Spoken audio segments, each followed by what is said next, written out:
அன்பான மக்களே, நம்மளோட மகாநதி சீரியலில் வந்து ஷூட்டிங் ஸ்பாட்லேருந்து நமக்கு வந்து ஒரு அப்டேட்டு கிடைக்கலையே அப்படின்னு சொல்லி பார்த்தோம் அப்படின்னா, நம்ம ஆல்ரெடி வீடியோ போட்டிருந்தோம். என்ன அப்படின்னா, ஷூட்டிங் வந்து இந்த மாதத்தில் சீக்கிரமாகவே முடிச்சுட்டாங்க.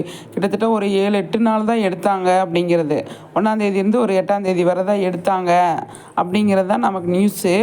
அதுக்கப்புறமா எடுக்கலை. ஏன் அப்படின்னா, அங்கே இருக்கிற நடிக்கிற ஆர்டிஸ்ட்டில் யாருக்கும் வந்து மூவி ஷூட்டிங் இருக்குது. அதனால் டைம் வந்து நமக்கு வந்து ஷெட்யூல் வரல அப்படின்ற மாதிரி சொல்லியிருந்தாங்க. அதில் வந்து கேப் விழுந்துருச்சு. அதுக்கு பதிலாக என்ன பண்ணியிருக்காங்க அப்படின்னா, இந்த மாதம் 24ஆந்தேதியே வந்து ஷூட்டு வந்து மகாநதி ஷூட்டிங் வந்து 1ஆந்தேதிக்கு முன்னாடியே வந்து ஸ்டார்ட் பண்ணுறாங்க அப்படின்னு சொல்லி நியூஸ் கிடச்சிருக்கு. அது எந்த அளவுக்கு உண்மை அப்படின்னு சொல்லி தெரியல. கண்டிப்பாக அது உண்மையாக தான் இருக்கும். ஏன்னா அது ஆல்ரெடி ஃபுட்டேஜ் நமக்கு காலியாக இருக்கும். ஃபுட்டேஜ் வந்து இல்லாத டைமில் என்ன பண்ண முடியும்? இந்த ஃபங்க்ஷன் ரிலேட்டடாக வர்றது கூட சீக்கிரமாகவே கொண்டு வந்துட்டாங்க இல்லையா? அதனால் ஃபுட்டேஜ் கையில் இல்லாதனால அவங்க வந்து இந்த மாதிரி கொண்டு வந்திருக்காங்க. அது 24ஆந்தேதியே ஸ்டார்ட் பண்ணுறாங்க இந்த மாதத்துக்கானது. அப்போ தான் அவங்க ரெடி பண்ணி நமக்கு சீரியல் கொடுக்க முடியும் அப்படிங்கிறதுனால. ஏன்னா அவங்களுக்கான டைம் அதுலேருந்து 6 நாள் இருக்கு இல்லையா? அதை இந்த மாதத்துலேயே எடுத்துக்கலாம் அப்படின்னு யோசித்துருக்காங்க போல்.